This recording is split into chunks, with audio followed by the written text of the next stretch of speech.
اعوذ باللہ من الشیطان الرجیم بسم اللہ الرحمن الرحیم اللہم صلی علی محمد وعلی محمد وعجل فرجہم۔ معزز ناظرین السلام علیکم ورحمۃ اللہ وبرکاتہ۔ میں ہوں اطہر کاظمی اور آپ دیکھ رہے ہیں آپ کا پسندیدہ پروگرام احکام اسلامی۔ ماہ مبارک رمضان میں ہم اس اسپیشل ایپیسوڈ کے ذریعے آپ سے مخاطب ہیں اور ان پروگرام کے ذریعے جہاں ماہ مبارک رمضان اور روزے کی اہمیت اور اس پر تمام سوالات جو آپ ہم تک بھیج رہے ہیں اس کو ڈسکس کر رہے ہیں۔ ناظرین اکرام، یقیناً ہم ہر بار گفتگو کر رہے ہیں اپنے وقت کے امام اجل اللہ تعالیٰ فرجہ شریف کے بارے میں۔ آج ایک حدیث جو آپ کی خدمت میں پیش کرتا ہے۔ حضرت امام حسین علیہ الصلاۃ والسلام نے ارشاد فرمایا کہ اللہ ہمارے قائم علیہ السلام کو پردہ غیب سے حاضر کرے گا اور وہ ظالمین سے انتقام لیں گے۔ یقیناً ناظرین، ہم دعا کرتے ہیں کہ ہم سب کو ایک ایسے مسلمان، ایک سچے مومن کے طور پر اپنے امام کی نصرت اور ان کے اعوان انصار میں شمار کرے۔ آئیے ہم استقبال کرتے ہیں حجت الاسلام والمسلمین علی جناب مولانا مصطفیٰ علی خان ادیب الہندی صاحب کا اور اس پروگرام کا آغاز کرتے ہیں۔ السلام علیکم۔ علیکم السلام ورحمۃ اللہ۔ اگر بہت ساری گفتگو ہے لیکن آج جی چاہتا ہے کہ بہت ایسے افراد ہیں کہ جو نہ تو روزہ رکھتے ہیں لیکن وہ یہ کہتے ہیں کہ سحری اور افطار کرنا تو ہمارا فرض ہے۔ تو سب سے پہلے ہم سحر کے بارے میں بات کرتے ہیں، اس کی فضیلت کتنی ہے اور اس کے احکام جو بتائے گئے اس کے بارے میں تفصیل سے بتا دیں۔ اعوذ باللہ من الشیطان الرجیم، بسم اللہ الرحمن الرحیم، الحمدللہ رب العالمین وصلی اللہ علی سیدنا محمد وآلہ الطیبین الطاہرین۔ دیکھیں، جہاں تک سحر کا تعلق ہے یا افطار اور افطار کا تعلق ہے، خود وقت جو ہے یعنی سحر کا وقت یا افطار کا وقت، یہ اپنے آپ میں بہت اہم وقت ہے اور خداوند عالم کے نزدیک اہمیت رکھتا ہے جی۔ حتیٰ طول سال میں بھی، یعنی اگر آپ رمضان کو درکنار کر دیں گے کچھ ایک وقت کے لیے اور صرف سحر کے وقت کو خیال رکھیں، یعنی وہ تقریباً وہ وقت ہے جو نماز شب کا وقت ہے۔ یہ وہ وقت ہے جب دنیا عام طور سے سوتی ہے اور اللہ کے خاص بندے اٹھ کر اس کی عبادت کرتے ہیں۔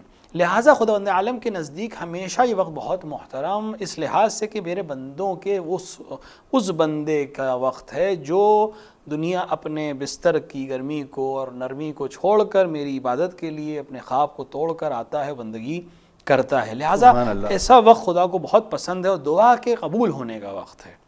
اس میں تو کوئی شک نہیں ہے خداوند عالم کسی وقت کی بھی دعا قبول کر سکتا ہے، کوئی خاص مسئلہ نہیں، لیکن بہرحال کچھ وقت کو ایک اہمیت حاصل ہوتی ہے۔ لہٰذا اور اگر وہ ماہ رمضان کی صبح ہے اور سحر کا وقت ہے تو پھر اس کی عظمت اور چندان بڑھ جاتی ہے۔ اب رہی بات کہ سحر کے وقت کے اعمال، تو خود سحر میں جاگنا، اولاً خود جاگنا سحر میں، حتیٰ اگر وہ انسان جو مریض ہے جس کو روزہ نہیں رکھنا ہے، یا ایک ایسا انسان جس کی عادت نہیں ہے کہ وہ سحری کھائے، اس کے لیے بھی جاگنا اپنے آپ میں مستحب ہے۔ یعنی سحر کے وقت رمضان میں جاگنا مستحب ہے۔ اگر کوئی انسان جاگے تو صرف اس کے جاگنے کا ایک ثواب ملے گا، کیا کہنے، ولو کچھ نہ کھائے۔ البتہ مستحب ہے کہ ولو ایک خرما، ایک روٹی ٹکڑا، ایک روٹی کا ایک چھوٹا سا ٹکڑا، ایک مثلا جو رہے آپ کوئی بھی چیز سحر کی نیت سے، کیونکہ سنت رسول ہے سحر کرنا، لہٰذا انسان ایک کھجور ہی سے ہی اگر کھانے کی عادت، جیسے بہت سے لوگ ہوتے ہیں رات میں لیٹ کھانا کھایا، اب وہ سحری میں کچھ کھانے کی ہمت نہیں رکھتے اور پھر وہ اسی کے لحاظ سے روزہ رکھ لیتے ہیں۔ کوئی حرج نہیں اگر آپ کو اپنے ڈائجسٹو سسٹم آپ کا اس طرح ہے یا آپ کا روزمرہ کا روٹین اس طرح ہے، کوئی حرج نہیں، لیکن آپ جاگیں خود اس جاگنے کو، اس نیت سے کہ میں سحر میں جاگوں، بستر سے اٹھنا، ایک وضو کر لیا، ایک عدد خرما کھا لیا، دعائے سحر پڑھی، خود یہ بہت عظیم عمل ہے۔ کیا کہنے، حتیٰ وہ افراد جن کو جو روزہ نہیں رکھ رہے ہیں وہ سحری کھائیں اس نیت سے، ولو ایک کھجور کھائیں۔ وہ افراد جو مثال کے طور پر دوا کھانا جن کی مجبوری ہے وہ اسی وقت دوا کھا لیں اس نیت سے کہ میں سحری کر رہا ہوں، ولو روزہ نہ رکھیں۔ سحر کی دعائیں جو نقل ہوئی ہیں مفاتیح الجنان میں اور دیگر کتابوں میں، امام زین العابدین علیہ السلام کی دعا اور دیگر دعائیں ہیں، کچھ نہیں، اگر روزہ نہیں بھی رکھ رہا ہے دعا تو پڑھ ہی سکتا ہے۔ دعا پڑھنا، خود سحر میں جاگنا، سحری کرنا، دعا کرنا، یہ بہترین عمل ہے جو ہم سحر میں کر سکتے ہیں، ولو وہ انسان جس کو روزہ نہیں رکھنا ہو۔ بس کہ اگر روزہ رکھنا ہے تو سحر میں اٹھے، اگر سحری کرنے کی ہمت ہے اور اس کا روٹین اس طرح سے ہے کہ سحر کر سکتا ہے، بالکل سحری کرے، اور اس کے بعد اپنے آپ کو دعا میں اور عبادت میں مشغول رکھے یہاں تک کہ اذان صبح ہو جائے، اور اس کے بعد بھی کوشش کرے۔ وہ آج کی جو ہماری روزمرہ کی زندگی اس میں عام طور سے یہ ہوتا ہے کہ رات میں لیٹ سوئے یا اصلا نہیں سوئے اور سحر تک جاگتے رہے اور نماز اذان صبح پہ نماز صبح پڑھتے ہی سو گئے۔ یہ ایک اچھی چیز نہیں ہے۔ نماز صبح سے لے کر طلوع آفتاب تک سونا اچھا عمل نہیں ہے، خصوصاً رزق کی تنگی کا سبب بنتا ہے۔ لہٰذا کوشش کریں کہ اپنے روٹین کو اس طرح شروع رکھیں اور شیڈیول کریں کہ رات میں جلدی سوئیں، سحر کے لیے صحیح ٹائم صحیح وقت سے اٹھ سکیں، اور اگر کسی وجہ سے دوبارہ سونا بھی ہے تو اذان صبح سے لے کر طلوع آفتاب تک اپنے آپ کو جاگائے رکھیں۔ اب اس میں اگر ماہ رمضان میں روایت میں ہے کہ ماہ رمضان میں خداوند عالم اپنے بندے کی طرف خاص نگاہ کرتا ہے جب وہ طلوع فجر سے لے کر یعنی اذان صبح سے لے کر طلوع آفتاب تک عبادت میں مشغول رہتا ہے، اس وقت وہ اس کی دعاؤں کو قبول کرتا ہے۔ تو اس وقت بہترین، اب اگر مان لیں اگر بیٹھیں گے گھر میں نیند آئے گی تو آپ باہر ٹہلنے جا سکتے ہیں، تسبیح پڑھ لیں، کوئی بھی ایسا عمل جو آپ کو مشغول رکھے اور آپ نیند نہ آئے آپ کو۔ اگر اس کے بعد بھی سونا ضروری ہے، مثال کے طور پہ آفس جانا ہے یا چھوٹے بچے ہیں اسکول جانا ہے، ان کو پرابلم ہو سکتی ہے، تو ٹھیک ہے، طلوع آفتاب کے بعد آپ سو سکتے ہیں، کوئی حرج نہیں ہے۔ طلوع آفتاب کے بعد سونے میں پھر کوئی اشکال نہیں ہے، وہ جو مسئلہ ہے بیچ میں سونے کا وہ ختم ہو جائے گا۔ تو خود سحر میں اٹھنا، سحری کرنا، دعائیں پڑھنا، یہ بہترین عمل ہے، ولو انسان روزہ نہ رکھ رہا ہو، اور اگر روزہ رکھ رہا ہے تو یہ اور بہتر ہے کہ اس کے ساتھ انجام دیا جائے۔ جزاک اللہ۔ کیونکہ بہت زیادہ دیکھا گیا ہے کہ اس زمانے میں خصوصاً کیونکہ ہمیں پچھلے 2 سالوں میں جس طریقے سے کووڈ کا زمانہ رہا ہے تو پوری رات لوگوں نے جاگ کے گزاری ہے، اور ماہ مبارک میں، اور صبح وہی اسی وقت سو جاتے ہیں۔ تو یہ جو دور ہے دن کا سونا اور رات کا پورا جاگنا، تو کیا اس میں بھی کچھ اشکال ہے، کسی طرح کی ممانعت ہے؟ دیکھیں خداوند عالم نے قرآن میں باقاعدہ ارشاد فرمایا کہ ہم نے رات کو تمہارے سکون کے لیے بنایا ہے جی، اور اگر آپ سائنسی اعتبار سے اور اگر آج کی طب کے اعتبار سے بھی دیکھیں تو یہ بات ثابت ہے کہ رات کی نیند کا کوئی بدل نہیں ہے، ولو انسان دن بھر سوئے۔ لہٰذا جو سسٹم خداوند عالم نے بنایا وہ یہ ہے کہ رات آرام کے لیے، دن معاش کے لیے، عمل کرنے کے لیے۔ ٹھیک ہے کہ آپ کی آج کی روزمرہ کی زندگی میں تھوڑی سی چینجز ہیں، لیکن اگر اس کو ہم صحیح سے ٹیلی کریں اور صحیح سے اس کو ہم جا کر اپنا شیڈیول بنائیں تو یہ کیا جا سکتا ہے۔ دن عمل کے لیے بنایا ہے خداوند عالم نے، کام کرنے کے لیے بنایا ہے، کسب معاش کے لیے بنایا ہے، رات کو آرام کے لیے بنایا ہے۔ اب اسی رات کے ایک آخری پہر میں اٹھنے کو کہا ہے جو سحر کا وقت ہوتا ہے تقریباً، لیکن اب چونکہ ہماری رات جو ہے وہ بہت، البتہ جب ہم شرعاً رات کی بات کرتے ہیں تو مغرب کے بعد رات شروع ہو جاتی ہے، لہٰذا عام طور سے پرانے علماء عشاء کے بعد تقریباً سو جاتے تھے کیونکہ وہ وقت مغرب کھانا کھا لیتے تھے۔ اب کھانا مثال کے طور پہ 10 بجے 11 بجے، بہت سے علاقوں میں 12 بجے ہو رہا ہے، تو ظاہر ہے کہ وہ صبح ہوتے ہوتے وہ سو پائیں گے۔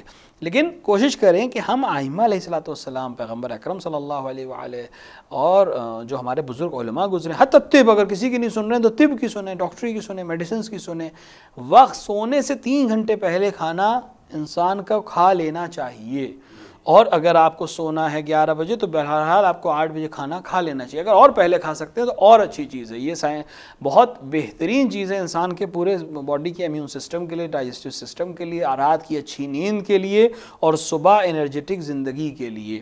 لہٰذا اس کو اس طرح سے شیڈیول کریں، یہ نہ کہیں کہ مثال کے طور پہ اب سب ایسی کر رہے ہیں، سب کیا کر رہے ہیں، اس سے آپ اپنی زندگی، جیسے کوئی انسان خدا نہ کرتا مریض ہو جائے تو پھر ڈاکٹر نے جیسا کہا ہے وہی کرنے کو وہ مجبور ہو جاتا ہے، تو ہم ایسے موقع پر کیوں پہنچیں، اپنی زندگی کو کیوں پہنچائیں کہ پھر ڈاکٹر ہم پہ پابندیاں لگائے؟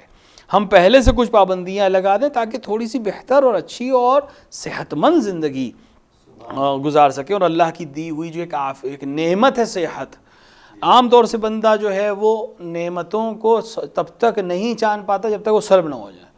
ان میں سے بعض نعمتیں ایسی جو ہر دن ہمارے پاس ہیں لیکن ہم اس کی طرف متوجہ نہیں، مثلا یہی صحت ایک نعمت ہے لیکن ہم اس کی طرف تب متوجہ ہوتے ہیں جب ہم مریض ہو جاتے ہیں، جب ہم صحت ہماری خراب ہو جاتی ہے، جب طبیعت ناساز ہوتی ہے تب سمجھ میں آتا ہے کہ کتنی بڑی نعمت تھی کہ ہم چل سکتے تھے، بیٹھ سکتے تھے، اٹھ سکتے تھے، کچھ بھی کھا سکتے تھے۔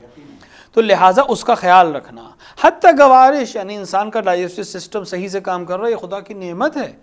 انسان رات میں صحیح سے سو رکھتا ہے، نعمت ہے۔ نہ جانے کتنے لوگ ہیں جو رات میں سونے کو ترس جاتے ہیں، رات بھر کروٹ بدلتے رہتے ہیں، نہ کہ کام کر رہے ہیں، انزائٹی کی وجہ سے نیند نہیں آ رہی ہے، پریشر کی وجہ سے نیند نہیں آ رہی ہے، بی پی کی وجہ سے نیند نہیں آ رہی ہے، الجھن ہے، نیند نہیں آ رہی ہے۔ نعمت ہے لوگوں کے لیے سونا، نعمت ہے لوگوں کے لیے صبح اٹھ جانا، نعمت ہے لوگوں کے صحت مند ہونا، دونوں پیر کام کر رہے ہیں، دونوں ہاتھ کام کر رہے ہیں، زبان کام کر رہی ہے، آنکھ کام کر رہی ہے، تو یہ سب نعمت ہے۔ تو اس کا شکرانہ یہ ہے کہ ان کو صحیح سے ٹریٹ کیا جائے۔ لہٰذا اپنا شیڈیول اس طرح سے بنائیں جو ائمہ کو پسند ہے، اور رات کو آرام کے لیے، دن کو معاش کے لیے رکھیں۔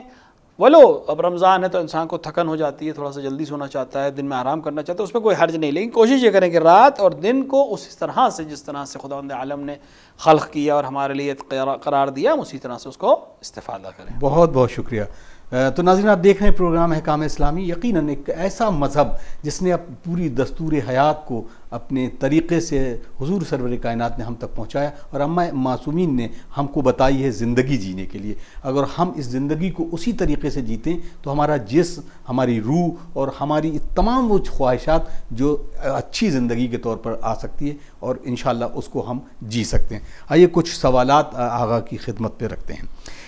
محمد ناظم صاحب لکھنؤ سے سوال کرتے ہیں، کیا اندھیرے میں نماز پڑھنا منع ہے؟ اکثر ہوتا ہے کہ نماز کا یہ ہوتا ہے کہ نماز پڑھتے پڑھتے ایک دم سے لائٹ گل ہو گئی، بالکل اندھیرا ہو گیا، تو اس میں کیا نماز کی ممانعت ہے، منع کیا گیا ہے؟ خود اندھیرے میں بالکل گھپ اندھیرے میں نماز پڑھنا مکروہ کہا گیا ہے، یعنی انسان کو دکھائی دے بالکل اندھیرے میں، کیونکہ عام طور سے اگر بہت اندھیرے میں انسان نماز پڑھتا ہے تو انسان کے لیے ممکن ہے کہ یہ چیز جب بالکل اندھیرے میں ہوتا ہے تو اس کے حرکات اور سکنات صحیح سے عمل نہیں انجام دیتے ہیں، لہٰذا بہتر ہے کہ تھوڑی سی روشنی میں نماز پڑھی جائے۔ لیکن جیسے کہ آپ نے اشارہ کیا کہ نماز پڑھ رہا تھا، لائٹ چلی گئی، اب ایک دم سے اندھیرا ہو گیا، تو اپنی نماز کو وہ توڑے گا نہیں، اپنی نماز کو جس طرح کنٹینیو کر رہا ہے بالکل کرے گا، بعد میں روشنی کا کوئی انتظام کر لے، کوئی حرج نہیں ہے۔ تو خود اپنے آپ میں نماز میں کوئی اشکال نہیں، اگر گھپ اندھیرے میں بھی نماز پڑھ رہا ہے تو کوئی مسئلہ نہیں ہے، لیکن بہتر ہے کہ انسان ایسی جگہ نماز پڑھے جو بالکل تاریک نہ ہو، تھوڑی سی روشنی وہاں رہے۔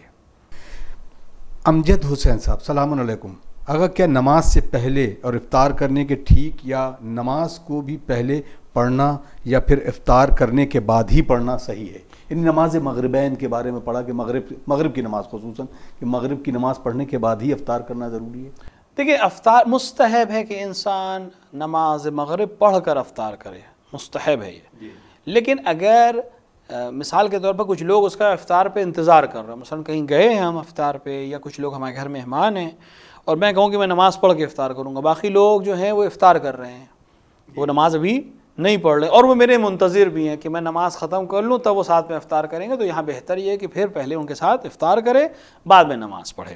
لیکن اگر نہیں، کوئی منتظر نہیں، اپنے گھر میں ہے، کوئی اس کا انتظار نہیں کر رہا ہے، تو بہتر یہ ہے کہ انسان پہلے نماز پڑھے۔ البتہ ایک اور مورد ہے کہ اگر انسان کو بھوک زیادہ لگی ہے، پیاس زیادہ لگی ہے اور نماز وہ خضوع اور خشوع کے ساتھ نہیں پڑھ پائے گا، اگر روزہ نہیں کھولتا ہے تو پھر پہلے روزہ کھولے اور بعد میں نماز پڑھے۔ لیکن اگر عام حالات پہ وہ نماز پڑھ سکتا ہے، کوئی اس کا منتظر نہیں ہے، کسی قسم کی خضوع اور خشوع میں اس کا کوئی فرق نہیں آئے گا، تو بہتر یہ کہ انسان پہلے نماز پڑھے اور بعد میں افطار کرے۔ بہت شکریہ۔ ایک سوال ان کا ہے کہ نماز کا وقت بالکل نکل رہا ہے اور وہ قضا ہونے تک ہے، اور امکان یہ ہے کہ میں اپنی حاجت کے لیے بیت الخلاء جانا چاہتا ہوں، تو سب سے پہلے بیت الخلاء جانا ضروری ہے یا نماز ادا کرنا؟ اگر انسان کا بالکل وقت یعنی نماز قضا ہونے کا وقت آ جائے اور انسان نے نماز نہ پڑھی ہو، تو اگر اس کو روک سکتا ہے، یعنی اس کے لیے کوئی سختی نہیں ہے، پریشانی کا سبب نہیں ہے اور روک سکتا ہے اپنے آپ کو تھوڑی دیر کے لیے، تو بہتر یہ ہے کہ پہلے نماز پڑھ لے اور نماز کو ادا کر لے۔ لیکن نہیں، اگر سخت ہے، اس کے لیے مریضی ہو جائے گی یا پریشانی ہو جائے گی یا نماز میں صحیح سے نماز ادا نہیں کر پائے گا، تو پھر بیت الخلاء جائے اور پھر وقت پہ جو وقت بچے گا اسی میں نماز کو ادا کریں۔ بہت بہت شکریہ۔ اگر ایک اور سوال ہے، اگر سحری کرنے کے بعد سو جائے اور جب اٹھے تو اس کے ناک اور منہ سے پانی نکل آئے اور تو کیا روزہ باطل ہو جائے گا؟ نہیں، ناک اور ناک سے یا منہ سے پانی آنے سے روزہ باطل نہیں ہوتا ہے، ولو سوتے کی حالت میں ہو یا مثال کے طور پر جاگتے ہوئے ہو۔ منہ سے پانی آنا کسی وجہ سے، رال جیسے ٹپک جاتی ہے بہت سے لوگوں کے، ناک سے پانی آ جاتا ہے بیماری کی وجہ سے یا ایسے بھی آ سکتا ہے، اس سے روزہ باطل نہیں ہوتا۔ وہ چیز جو روزے کو باطل کرتی ہے وہ قے کرنا ہے، تو پانی منہ سے آنا یا ناک سے پانی نکلنا یا بہت سے لوگوں کے رال آ جاتی ہے، اس سے روزے کے اوپر کوئی فرق نہیں پڑتا، چاہے سوتے میں ہو چاہے جاگتے میں۔ قے بھی اگر اختیار کے ساتھ کرے، جان بوجھ کر اختیار کے ساتھ کرے، تب روزے کو باطل کرتی ہے، اگر بے اختیار قے ہو جائے تب بھی روزہ باطل نہیں ہوتا۔ لہٰذا جہاں تک پانی سے منہ سے پانی آنے کی بات ہے، روزے پہ کوئی فرق نہیں پڑتا، روزہ بالکل صحیح ہے۔ آغا السلام علیکم، اگر وعلیکم السلام، یہ کنفرم نہ ہو کہ صبح اٹھنے کے بعد اور میرے کپڑوں میں کچھ چکنائی محسوس ہو رہی ہے اور بالکل احساس نہ ہو کہ یہ منی ہے، تو کیا اس حالت میں اپنے آپ کو مجنب سمجھیں، پھر غسل واجب ہو جائے گا؟ اگر انسان کو یقین نہ ہو کہ اس احتلام ہوا ہے یا نہیں اور اس کو کوئی نشانی نہیں مل رہی ہے تو اس کے اوپر غسل واجب نہیں ہے، لیکن اگر اس کو شک ہو یا مثلا اس طرح کا گمان ہو کہ مثلا ہے منی یا ولو اس کے ساتھ اس کے بعض شرائط مل رہے ہیں بعض نہیں مل رہے تو بنا پر احتیاط وہ غسل کر سکتا ہے. لیکن جب تک یقین نہ ہو کوئی چیز واجب کسی کے اوپر نہیں ہوتی. جب یقین ہو جائے کہ یا اس کے اندر علامت موجود ہو یا کسی طرح سے اس کو یقین ہو جائے تبھی اس پہ غسل واجب ہوگا. اگر یقین نہیں ہے تو کوئی غسل اس کے اوپر واجب نہیں ہوگا. بہت بہت شکریہ. میرا سوال ہے کہ کیا جس کے واجب روزے باقی ہوں تو وہ مستحب روزے رکھ سکتا ہے یا نہیں؟ مرجع علی قدر حضرت آیت اللہ علیہ سے صادق حسینی شیرازی کا نظریہ یہ ہے کہ اگر کسی انسان کی گردن پر واجب روزے ہوں اور ان کا وقت ابھی تنگ نہ ہوا ہو، مثلا پچھلے ماہ مبارک رمضان کے 4 روزے مجھ پر قضا ہو گئے تھے، مجھے رکھنے تھے، اور ابھی ماہ شعبان کی پہلی تاریخ ہے تو ابھی 30 دن ہے میرے پاس ان 4 روزوں کو ادا کرنے کے لیے. اب میں اگر پہلی شعبان کا مستحب روزہ رکھنا چاہوں تو میں روزہ رکھ سکتا ہوں. 13، 14، 15 شعبان کے مستحب روزے رکھنا چاہوں میں رکھ سکتا ہوں، یہاں تک کہ 25 تاریخ ہو جائے شعبان کی کہ اب صرف 4 دن رہ گئے ہیں تو اب میں مستحب روزہ نہیں رکھوں گا بلکہ وہی واجب روزے ادا کروں گا. لہٰذا اگر وقت موجود ہو کہ ہم مستحب روزے بھی رکھ سکتے ہیں اور واجب بھی ادا کر سکتے ہیں تو مستحب روزے میں بھی رکھ سکتا ہے اور بعد میں واجب روزے رکھ لے گا. البتہ بہتر یہ ہے، ایک اور طریقہ یہ ہے کہ انسان مستحب روزے کی جگہ پر واجب روزہ رکھے، اس کو خداوند عالم واجب روزے کو ادا بھی ہو جائے گا اس کا اور اس کو مستحب روزے کا ثواب بھی مل جائے گا. مثلا میرے اوپر فرض تھا کہ ماہ رمضان کے پچھلے ماہ مبارک رمضان کا ایک روزہ قضا ہے میرے اوپر اور میں 27 رجب کو روزہ رکھ لوں جی، تو خدا 27 رجب کو میں قضا کی نیت سے روزہ رکھوں کہ جو پچھلے سال میرے اوپر قضا ہو گیا تھا روزہ میں وہ رکھ رہا ہوں قربتاً اللہ، تو خداوند عالم روزے کی قضا بھی میرے نام اعمال سے ثبت کر لے گا کہ اس کا قضا ادا ہو گئی اور 27 رجب کے روزے کا ثواب بھی مجھے عطا کر دے گا. تو یہ کام بھی کیا جا سکتا ہے.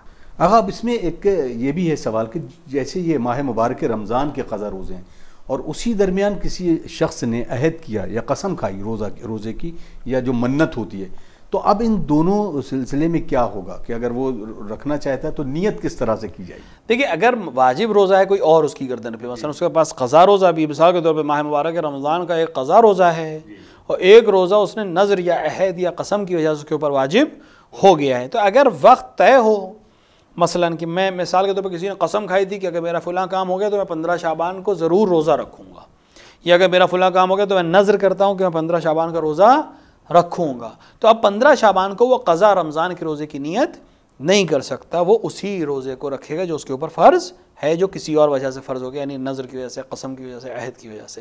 لیکن اگر دن مشخص نہیں ہو تو اس کو اختیار ہے، چاہے وہ ماہ مبارک کے قضا روزہ رکھے چاہے واجب روزہ رکھے جو دوسرا کسی اور وجہ سے واجب ہوا ہے. اگر وقت ضیق ہو جائے کہ بالکل آخری وقت آ گیا کہ اب پچھلے ماہ مبارک رمضان کا ایک روزہ ہے اور ایک قضا روزہ، ایک مثال کے طور پر نذر کا روزہ ہے، تو نذر میں دن اگر مشخص نہیں ہے تو پہلے ماہ مبارک رمضان کی قضا رکھے گا، پھر رمضان اگر شروع ہو گیا تو رمضان کے روزے رکھے، پھر رمضان کے بعد اپنی نذر اور عہد کے روزے کو رکھے گا. بہت بہت شکریہ. عابد حسین صاحب کا سوال ہے، السلام علیکم آقا، میرا سوال یہ ہے کہ کیا عام دنوں میں کالے کپڑے پہن سکتے ہیں اور اگر کوئی خوشی کا موقع ہے تو اس پر بھی کیا کالے کپڑے پہنے جا سکتے ہیں؟ دیکھیں کالے کپڑے کے سلسلے میں مراجع کا فتویٰ یہ ہے کہ کالا کپڑا پہننا عام دنوں میں مکروہ ہے، یعنی انسان بہتر یہ ہے کہ کالے کپڑے نہ پہنے، خصوصاً اگر وہ شعائر بن جائے یعنی نشانی بن جائے، جیسے کہ بنی عباس کی نشانی تھی کالے کپڑا، ان کا نشان بن گیا تھا، تو لہٰذا اس کپڑے کو پہننا مکروہ ہے. خصوصاً ایام ولادت یا ایام خوشی ہے اہل بیت علیہ الصلوۃ والسلام میں کالے کپڑے سے پرہیز کرنا چاہیے. نماز اگر اس کپڑے میں پڑھ رہا ہے تو اس کی نماز کا ثواب کم ہو جائے گا، البتہ میں نے عرض کیا مکروہ ہے، مکروہ کا مطلب کہ ثواب اس کا ترک ہو جائے گا. لیکن یہی کالا کپڑا اگر وہ شہادت امام حسین علیہ الصلوۃ والسلام یا ائمہ علیہ الصلوۃ والسلام کے سوگ کی وجہ سے پہن رہا ہے تو یہ عمل مستحب ہے اور اس کا ثواب بھی ہے. لہٰذا عام دنوں میں مکروہ ہے، لیکن ائمہ کی شہادت یا غم کے دنوں میں ان کے غم کے اظہار کے لیے اگر کالا کپڑا پہن رہا ہے تو مستحب عمل ہے اور پسندیدہ عمل ہے. لہٰذا عام دنوں میں اس سے پرہیز کریں اور شہادت کے ایام میں اس لباس کو پہن کر اپنے اظہار غم کو دنیا کے سامنے پیش کریں. بہت بہت شکریہ. السلام علیکم. وعلیکم السلام. کیا ڈرامہ دیکھنا جائز ہے؟ جیسے کہ بہت سارے ڈرامے آتے ہیں اور خصوصاً آج کل اس ماہ مبارک رمضان میں لوگ وقت کو کاٹنے کے لحاظ سے ڈرامے دیکھتے ہیں، تو یہ کیسا ہے؟ خود ڈرامہ دیکھنا اگر اس کے اندر کوئی اور حرام چیز نہیں ہے، انسان مثال کے طور کے اوپر کسی حرام میں، فتنے میں، فساد میں مبتلا نہیں ہو رہا ہے تو خود اپنے آپ میں ایک عمل ہے جو جائز عمل ہے. لیکن جہاں تک ماہ مبارک رمضان کا مسئلہ ہے، یہ وقت جو ہے انسان عبادت میں اگر گزارے، یعنی انسان ماہ مبارک رمضان میں قرآن پڑھے، دعاؤں کی تلاوت کرے، ذکر پڑھے، آرام کرے، حتی رسول اکرم فرما رہے ہیں کہ جس میں تمہاری سانس تسبیح ہے، تمہارا سونا عبادت ہے، اس مہینے کو اگر ہم ان مزخرف چیزوں میں گزار رہے ہیں تو پھر ہم ایک طرح سے دی ہوئی نعمت کو سلب کر رہے ہیں، دی ہوئی نعمت کو ضائع کر رہے ہیں. تو ہم ماہ مبارک کے علاوہ عام دنوں میں، دوسرے مہینوں میں کام انجام دے سکتے ہیں. ولو میں عرض کر رہا ہوں جائز عمل ہے، اگر اس کے اندر کوئی اور حرام نہیں ہے تو اپنے آپ میں جائز عمل ہے. لیکن بہت سے جائز عمل وقت کو برباد کرتے ہیں، خصوصاً اگر وہ ماہ مبارک رمضان. تو انسان بہت سے کام دیگر مہینوں میں اگر انجام دے تو شاید اتنا برا نہ ہو، ولو ماہ مبارک رمضان میں. ہاں ایک دفعہ ہے کہ نہیں انسان کوئی اور عمل انجام نہیں دے سکتا ہے اور اس کے لیے سخت ہے تو ٹھیک ہے، کچھ وقت اگر اس کے لیے لگا رہا ہے تو کوئی حرج نہیں ہے. اس پہ روزے کے اوپر کوئی حرف نہیں آئے گا، نماز پہ کوئی حرف نہیں آئے گا، اس کی زندگی پہ کوئی حرف نہیں آئے گا. لیکن اگر ہم صحیح سے انالائز کریں تو ہم بہترین اوقات کو، یعنی وہ وقت جو خداوند عالم کی عبادت میں صرف ہو سکتے ہیں، خدا کی ضیافت میں صرف ہو سکتے ہیں، ہم اس کو اس طرح کے لہوی کاموں میں اگر گزار رہے ہیں تو بعد میں پچھتاوے کے علاوہ کوئی چیز نہیں رہے گی. بہت بہت شکریہ. ان کا سوال بڑا ہے. انہوں نے سوال کیا ہے کہ ماں باپ اور شوہر کے دشمنوں سے ملنا جلنا، ان سے میل مراسم رکھنا، اور خصوصاً ایسے دشمن جو ہمارے خاندان سے ہوں اور ہمارے گھر کے ہی کوئی فرد ہوں، تو اس پر روشنی ڈالیے کہ کیسے ہمیں کیا عمل کرنا چاہیے. دیکھیے، دشمن سے مراد ہمارا پہلا مسئلہ تو یہ ہے کہ ہم دشمنی کی ڈیفینیشن کو صحیح کریں. ہماری ڈیفینیشن دشمنی کی سیدھی سیدھی ہے. ہم اہل بیت کے دشمنوں کے دشمن ہیں اور اہل بیت کے دوستوں کے دوست ہوں، ولو ہمارے ان سے ذاتی اختلافات کتنے ہی کیوں نہ ہوں. اگر وہ اہل بیت کو چاہتے ہیں تو ہم انہیں مانتے ہیں اور چاہتے ہیں، اگر وہ اہل بیت کے دشمن ہیں تو ہمارے بھی دشمن ہیں. اب رہی بات شخصی کسی عناد کی یا دشمنی کی، تو بہتر یہ ہے کہ مومنین اس دشمنی کو ختم کریں. اگر اپنے عمل کے ذریعے سے آپ دو لوگوں کی دشمنی کو ختم کرا سکتے ہیں، مثلا ماہ مبارک رمضان میں اگر یہ عمل انجام دے تو اس کو کہیں زیادہ ثواب ملے گا. تو رہی بات کیسا رویہ رکھیں، ایسا رویہ رکھیں کہ صلہ رحم اور قطع رحم کے مسائل سے درپیش نہ ہوں. ایسا رویہ رکھیں کہ ماں باپ کو بھی اذیت نہ ہو، اور کوشش کریں کہ یہ رنج اور یہ کرودت اور یہ دشمنی ختم ہو سکے اور مومنین ایک دوسرے کے ساتھ مل کر رہ سکیں. اور ہم صرف ایک حد کو پہچانتے ہیں کہ اہل بیت کے دشمن ہمارے دشمن ہیں اور اہل بیت کے دوست سب ہمارے دوست ہیں. بہت بہت شکریہ. ان کا سوال ہے کہ اگر پرفیوم لگا کے نماز پڑھ سکتے ہیں اور اس پر اگر لکھا ہو کہ اس میں 5% الکوہل شامل ہے؟ کوئی حرج نہیں ہے. شاید اس سے پہلے بھی یہ سوال کیا جا چکا ہے کہ اگر وہ اسپرٹ یا پرفیوم جس کے اندر الکوہل ملی ہوتی ہے اس کی نجاست ثابت نہیں ہے، مگر یہ کہ ثابت ہو جائے کہ 100% یہ وائن ہے، یعنی شراب ہے. وَإِلَّا خود کیمیکل والی جو پرفیومز ہوتی ہیں یا جس کے اندر الکوہل ملی ہوتی ہے اور کیمیکل والے الکوہل ہوتے ہیں، اس کو مراجع کا نظریہ یہ ہے کہ ان کی نجاست ثابت نہیں ہے اور ان کو لگا کر نماز بھی پڑھی جا سکتی ہے. بہت شکریہ. السلام علیکم. وعلیکم السلام. میرا سوال یہ ہے کہ کیا ہمارے بھائی کی جو وائف ہے اس سے پردہ کرنا صحیح ہے، اس سے پردہ کرنا چاہیے، وہ میرے لیے محرم ہے یا نامحرم؟ بھائی کی جو زوجہ ہے وہ دوسرے بھائی کے لیے نامحرم کے حکم میں ہے. اور عام طور سے ہندوستان اور پاکستان اور برصغیر میں ایسا ہوتا ہے کہ عام جیسے ایک گھر میں رہ رہے ہیں تو بہرحال اپنے لباس کو اس طرح سے رکھیں کہ وہ اس سے جسم کے عارض پتہ نہ چلیں، اور سر اور باقی جسم کو چھپانا اس کے سامنے واجب رہے گا جیسے دیگر نامحرموں کے سامنے. بہت بہت شکریہ. اگر کل کچھ اور سوالات ہیں رہ گئے، بہت ماشاءاللہ کافی سوال آ رہے ہیں، تو ناظرین یقیناً خوشی بھی ہو رہی ہے کہ آپ بہت سارے سوال ہم تک پہنچا رہے ہیں. انشاءاللہ دیے گئے نمبر پر اپنے مزید سوالات ہم کو بھیج سکتے ہیں. آپ سے پھر گزارش ہے کہ ہمارے اس پروگرام کو زیادہ سے زیادہ دوسروں لوگوں تک پہنچائیں. ہمارے یوٹیوب سیگمنٹ میں جا کر ہمارے چینل کو سبسکرائب کریں اور زیادہ سے زیادہ ویڈیوز کو شیئر کریں تاکہ تعلیمات معصومین کی ترویج کی جا سکے. اور ایک اور گزارش ہے جو بار بار ہم آپ سے کر رہے ہیں کہ ہمارے اس طرح کے پروگرام بنانے میں آپ کا تعاون اشد ضرورت ہے. اگر آپ ہمیں تعاون کرنا چاہتے ہیں تو دیے گئے ڈسکرپشن پر جو بینک کی ڈیٹیلز ہے، آپ کسی بھی دنیا کے کسی بھی کونے پر ہے، ان ڈیٹیلز کے ذریعے آپ ہمارے رقم شرعی یا دیگر رقم ہم تک پہنچا سکتے ہیں. ہم اس طرح کے پروگرام اور اس کے علاوہ دیگر پروگرام بنا کر آپ کی خدمت میں اور تمام عالم اسلام کی خدمت میں پیش کرنے کی سعادت حاصل کریں گے. اپنے میزبان اطہر کاظمی کو اجازت دیجیے. انشاءاللہ کل پھر کچھ اور سوالوں کے ساتھ، موضوعات کے ساتھ حاضر خدمت ہوں گے. تب تک کے لیے ہمیں اجازت دیجیے۔ والسلام علیکم ورحمۃ اللہ وبرکاتہ۔ آئیے دعا کرتے ہیں اپنے امام کے ظہور کے لیے۔ اللہم عجل لولیک الفرج۔